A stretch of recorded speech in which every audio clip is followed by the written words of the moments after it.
प्रणाम। पटना आए तो मुझे लगा थोड़ी सी आप सबसे बात करनी चाहिए। आप मेरा प्रणाम हृदय से स्वीकार करिए। हम दो मुद्दों पर थोड़ी सी बात करना चाहेंगे। तो मुद्दा देश में आज इन सब मुद्दों पर कोई चर्चा नहीं होती है। बिहार में भी ये सब मुद्दे नहीं हैं नेताओं के लिए, हम लोगों के लिए।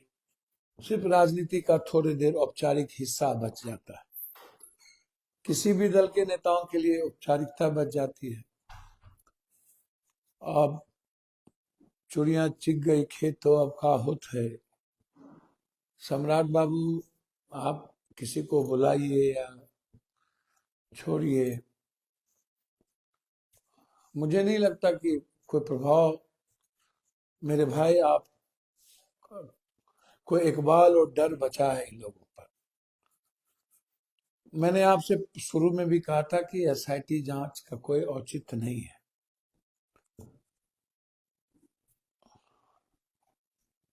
अब तो मेरा आपसे आग्रह है सम्राट जी कि अंशु अग्रवाल और मनीष रंजन के बेटे का तुरंत डीएनए टेस्ट करवाइए, तुरंत, लेट मत करिए। और दूसरा आग्रह यह है कि जब हॉस्टल के वार्डन से लेके सबको वहां की थाना प्रभारी ले गई और नीलम अग्रवाल को भी थप्पड़ मार के ले गई, तो कौन वरिष्ठ पदाधिकारी एएसपी साहब गए या मनीष रंजन एएसपी के घर पर गए कि ऑफिस में गए कि मनीष रंजन के कहने पर बॉन्ड बना करके छोड़ दिया गया? मनीष रंजन के कहने पर, एएसपी साहब के कहने पर। तो क्या ये जांच का विषय नहीं है? आपको जांच नहीं करवानी चाहिए? थाना प्रभारी को बलि का बकरा बनाए। क्या थाना प्रभारी की औकात और हैसियत हो सकती है पटना में रह करके, पानी में रह करके मगरमच्छ से बैर? बिना किसी बड़े पदाधिकारी के थाना प्रभारी क्या करेगी? थाना प्रभारी तो ले तो गई थी, कोई और होगा उसमें। वो अभिनव जी, आपको भी बताना चाहिए कि ऊपर में किसका फोन आया। पॉलिटिकल पार्टी के नेताओं के बेटे रसूखदार को बचाने के लिए क्यों ऐसा हुआ? पटना के कौन विधायक हैं जिसका फोन, जिसकी पैरवी चलती रही?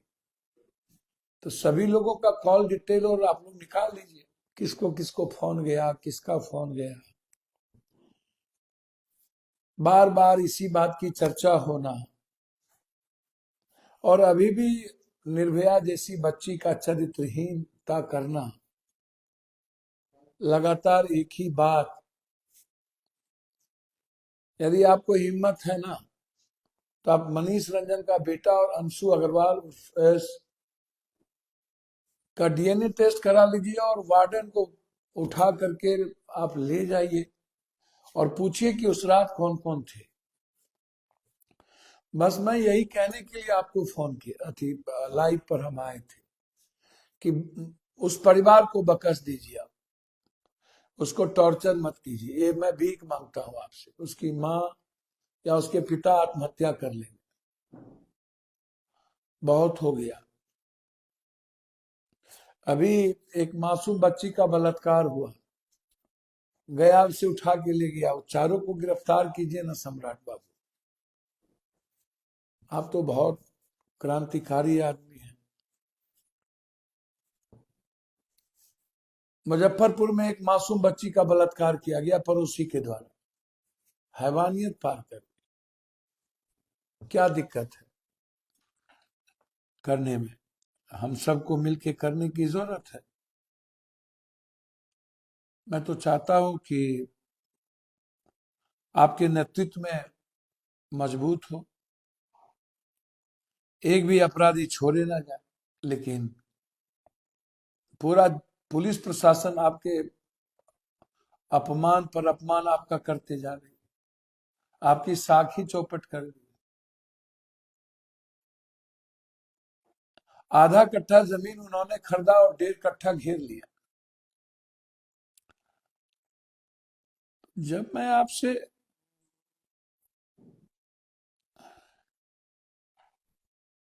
हम बार बार आपसे हम कह रहे हैं कि लगभग हॉस्टल की स्थिति अच्छी नहीं है। हमारे पास दो ऐसे बेटी का फोन आया आज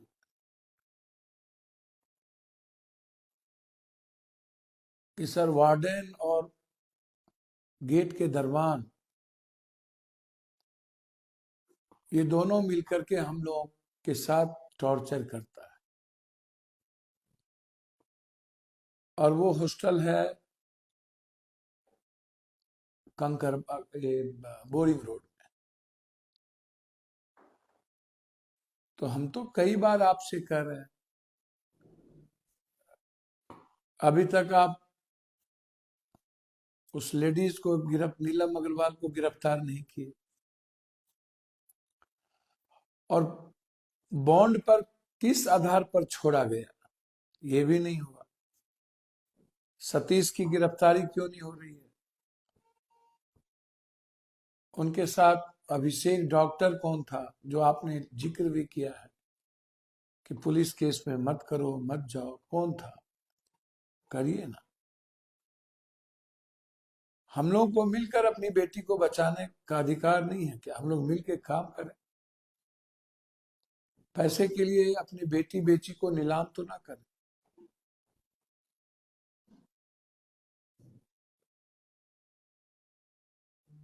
मेरा इतना ही आपसे आग्रह है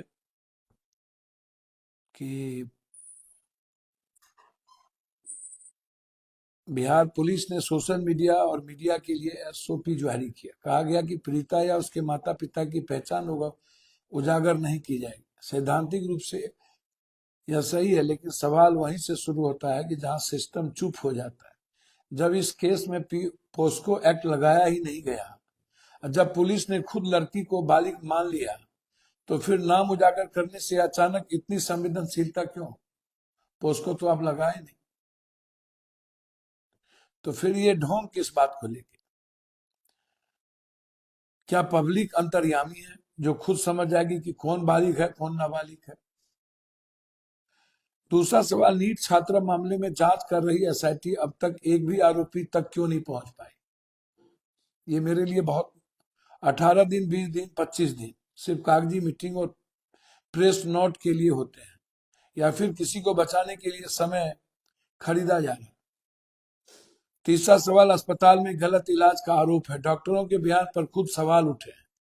एम्स और पीएमसीएच के बयानों में विरोधाभास सामने आया, तो बताइए ना, एक भी डॉक्टर अब तक कार्रवाई क्यों नहीं हुई? यह सफेद कोट कानून से ऊपर है। चौथा सवाल, इंसाफ की उम्मीद लेकर खड़े माता पिता को पूछताछ के नाम पर बार बार क्यों बुलाया गया, परेशान क्यों किया गया बार बार? क्या पीड़ित परिवार अब आरोपी बन गया है और असली गुनाहगार आज भी सिस्टम की छाया में सुरक्षित है? आज मुद्दा छुपाने का नहीं, मुद्दा यह है कि आरोपी कौन है, गिरफ्तारी कब होगी, जवाबदेही किसकी तय होगी, ये इंपॉर्टेंट है। वैधानिक सूचना सभी social media platform, electronic media, print, ये सब पर किशोरी न्याय बालकों की देखरेख संरक्षण इतना आईटी अधिनियम प्रासंगिक विधिवतों का वैधिक कार्रवाई की जाएगी, जिसके लिए संबंधित स्वतंत्रता उत्तरदायित्व होगा। बाल पीड़ित गरिमा गोपनीयता एवं कानून अधिकारों का सम्मान करें। ये जो आपने वैधानिक सूचना निकाली है, इसमें क्या राज है? किसको बचाना चाहते हैं आप बताइए? आप तो उनके माता पिता को टॉर्चर कर चुके हैं और पॉस्को एक्ट भी नहीं लगाए, और police social media print media को के आवाज को दबाने के लिए काम शुरू कर दी। आप अपनी बात तो बताते नहीं है, अपनी गलती तो आप बताते नहीं है। तो अपनी गलती तो आप बताइए कि किसके कहने पर छोड़ा गया थाना से। मैं तो बार बार आपसे कह रहा हूं, इसमें हो सकता है कि अभिनव जी नहीं हो, लेकिन अभिनव जी किसके दबाव में किए? थाना प्रभारी तो छोड़ने की हिम्मत हो नहीं सकती है। तो फिर ये प्यार किसने लिखवाए, ये जरा हमको बताइए, मैं आपसे जानना चाहता हूं। प्यार किसने लिखवाए, ये आपसे मैं जानना चाहता हूं। और जब डीजी साहब इस केस को खुद मॉनिटरिंग कर रहे थे और सम्राट चौधरी जी और पूरा बिहार इसमें गंभीरता से थी, तो हालात तो अच्छे नहीं है। तो प्लीज सम्राट बाबू, आप अविलंब वार्डन को और डॉक्टर की गिरफ्तारी हो। डॉक्टर ने टॉर्चर किया, प्यार किसके कहने पर छोड़ा गया वो सस्पेंड हो। और पुलिस की साख किस नेता और किस लोगों को बचाने में पागल हो गई, ये मामला बहुत ही महत्वपूर्ण है। इसीलिए मैं आपको फोन, ये दिल की बात कि गया में एक मासूम बच्ची के साथ 4 लड़के ने बारी बारी से 48 घंटे तक बलात्कार किया, पीटा भी गया और बेहोश करके उसके घर छोड़ दिए। मुजफ्फरपुर की घटना यही है।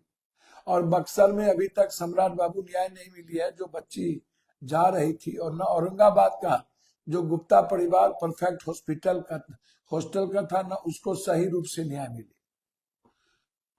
तो मेरा आग्रह है कि सम्राट बाबू डराने धमकाने के अलावे केस करवाने से बेहतर है हम लोगों को अपनी बच्ची को सुरक्षित रखना और हॉस्टल के मानक को तय करना। हॉस्टल नियम कानून कायदे के अनुसार हो, रजिस्ट्रेशन के बगैर हॉस्टल में कोई ना रहे, सीसीटीवी फुटेज माँ के पास एक्सेस हो और सीसीटीवी फुटेज के बगैर कोई हॉस्टल ना रहे।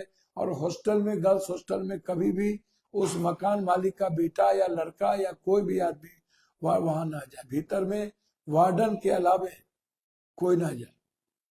तो ये मेरा आग्रह है आपसे कि भयावह स्थितियां हम 27 तारीख या 28 तारीख को हम इस केस को नंगा करें और भी बड़े लेवल पर।